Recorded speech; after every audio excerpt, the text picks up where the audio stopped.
નમસ્કાર દર્શક મિત્રો, આપ જોઈ રહ્યા છો તેલકા ન્યૂઝ। હવે જોઈએ અગત્યના સમાચાર। ગઈકાલે તારીખ 13/3/2025 ધરમપુર તાલુકાના મોટી ડુંગળી ગામે આખા ગામની એક જ હોળી પ્રગટાવવાની પરંપરા સાથે ખેતરમાં સારો પાક ઉતરશે એવી આશા સાથે હોળીમાં નવું ધાન્ય ચડાવાય છે। સમગ્ર ગામની એક જ હોળી ગામની મધ્યમાં વર્ષોથી આદિમ જૂથ સમાજ તથા પવાર કુટુંબના હસ્તે પ્રગટાવવાની વર્ષોથી પરંપરા મોટી ડુંગળી ગામમાં જાળવી રાખવામાં આવી છે। આખા ગામની એક હોળી માટે વાંસનો સ્તંભ ગ્રામજનો સાથે જય નવી નગરી ફળિયામાં પરંપરાગત સ્થળે પ્રસ્થાપિત કરી તેના ઉપર છાણા, રોટલી, સુપડું, ખજૂર, કેસુડો અને શામરના ફૂલ, હાડા તથા ધનુષ્ય બાંધી તૈયાર કરવામાં આવે છે। જે ગામના મોટી સંખ્યામાં લોકો ભેગા થયા હતા। હોલિકા દહન એટલે કે કોઈ વ્યક્તિને જીવતી સળગાવીને એનો ઉત્સવ મનાવે એટલે આદિવાસીઓ નિષ્ઠુર નથી। આદિવાસીઓના તમામ તહેવારો અન્ન એટલે કે કંસરી ધાન્ય પાકો સાથે જોડાયેલા છે। નવી ફસલના વધામણા કરવાનો ઉત્સવ એટલે હોળી। આદિવાસી સમાજ માટે હોળી એટલે આનંદ ઉલ્લાસ સાથે કુદરતના નવા રંગરૂપનું સ્વાગત કરવાનો દિવસ।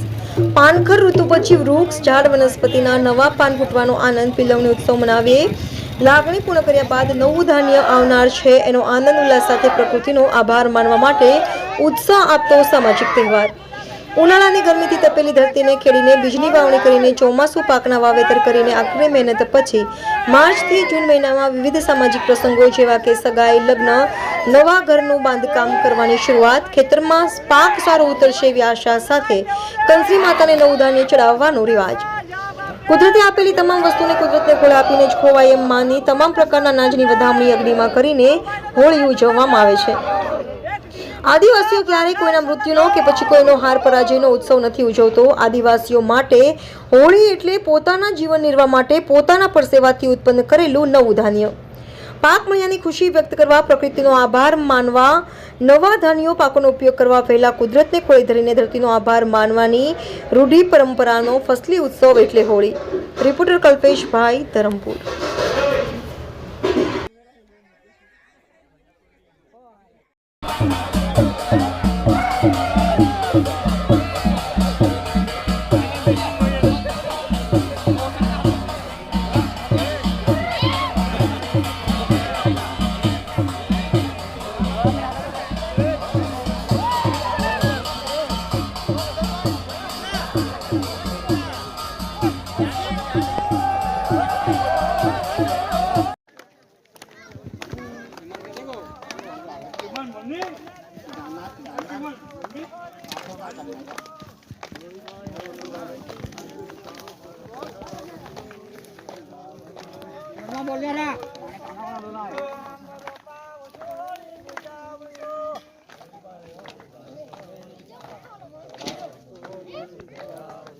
Holy bye,